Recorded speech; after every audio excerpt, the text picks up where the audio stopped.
कार्यकर्ताओं की भावनाएं सरकार समझती है और सभी कार्यकर्ताओं के काम प्राथमिकता से होते हैं। कार्यकर्ताओं की बात हम सरकार तक पहुंचाते हैं। माननीय मुख्यमंत्री जी और सारे माननीय मंत्री प्रत्येक समस्या को प्राथमिकता से लेते हुए तत्परता से समाधान करते हैं। यही हमारे कार्यकर्ताओं की पूंजी है और पार्टी के प्रति समर्पण का भाव निश्चित रूप से अनेक कार्य करके सरकार का यह जो कार्यकाल है 2023 से 28 तक का, इसमें विकास के उच्च आयाम छू करके एक ऐतिहासिक यह जो टेन्योर है इसको पूरा करने का सरकार का लक्ष्य और पूरा होगा। भाई मुझे तो कार्यकर्ताओं की बात सुनने में आनंद भी आता है और मुझे बड़ी खुशी भी होती है और संतुष्टि भी होती है कि सरकार में चूंकि काम हो रहे हैं तो फिर कार्यकर्ताओं के माध्यम से आम जनता के काम करवाने ही चाहिए। हम जब समय देकर के बात सुनेंगे, हमारी बात को, कार्यकर्ताओं की बात को सरकार तक पहुंचाएंगे, कागज़ के फाइल के माध्यम से तो काम होते ही है, तो ज़्यादा से ज़्यादा हमारी कार्यकर्ताओं की और जनता की बात कैसे पहुंचाई जाए, यही मेरी प्राथमिकता है, मेरा शौक भी है। मुझे बड़ा आनंद आता है, इसलिए मैं ऑफिस में बैठता हूँ, डेली जनसुनवाई करता हूँ और बात को सरकार तक पहुँचाता हूँ और काम हो जाते हैं। सर, डिस्कॉम के नए GSS कितने स्वीकृत हुए अब की बार? देखिए, शिव विधानसभा में 2 अभी किए हैं, बालासर और मलेनाथ नगर, और जैसी जैसी आवश्यकता पड़ेगी वैसे माननीय मुख्यमंत्री जी और मंत्री जी लगातार कर भी रहे हैं और बिजली की समस्याओं का त्वरित समाधान हो रहा है। बड़ी खुशी की बात है शिव के लिए। सर, उनकी योजना लगभग अंतिम चरण में है।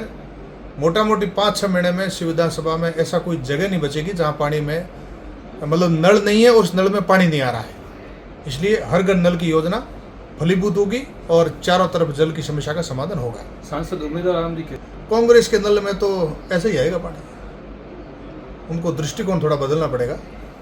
पार्टी के सिस्टम से बाहर आकर के सरकार विकास के काम कर रही है, ये पॉजिटिव दृष्टिकोण अगर लाएंगे तो उसी नल में पानी आएगा। दुधुड़ा गांव से आप शिव विधानसभा के दुधुड़ा गांव से पिछले कई दिनों से वीडियो वायरल हो रहे हैं। लोग कह रहे हैं कि हमारे स्वरूप सिंह खारा जो हैं हारे हुए हैं, हम पछता रहे हैं, उनको वोट नहीं दे रहे इस वजह से, जो कि अभी वो हारे हुए फिर भी काम करवा रहे हैं। देखिए, माननीय मुख्यमंत्री जी 200 विधानसभा में काम करवा रहे हैं, तो शिव विधानसभा में 200 ग्राम पंचायतें, उसमें मैं भी काम करवा रहा हूँ और माननीय सीएम साहब का आदेश भी है। तो कोई सा भी गाँव हो, चाहे मुझे वोट मिले चाहे नहीं मिले, भाई मेरी राजनीतिक लड़ाई किसी एक व्यक्ति से है, किसी गांव से नहीं, बस्ती से नहीं, बिरादरी से नहीं, किसी क्षेत्र से नहीं। तो उस दुधुड़ा गांव के युवाओं का फोन आया कि हमारे गांव में पानी की समस्या है।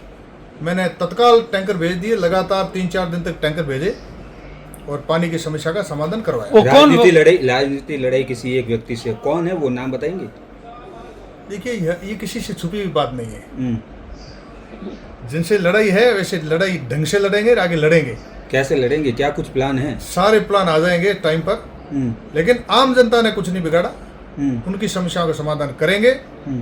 सरकार विकास करना चाहती है, आम जन की समस्याओं का समाधान करना चाहती है और हम प्रायोरिटी से करेंगे। स्वरूप सिंह जी, जो आप इशारा दे रहे हैं उस नेता के साथ में हजारों की भीड़ रहती है, युवाओं की भीड़ रहती है, जब मंच पे जाते हैं तो जबरदस्त तालियों से हुटिंग होती है। ये जनता जनार्दन है, ये भी पॉजिटिव मानस कभी बना लेगी, इसलिए हमारा काम जनता की सेवा करने का और करेंगे।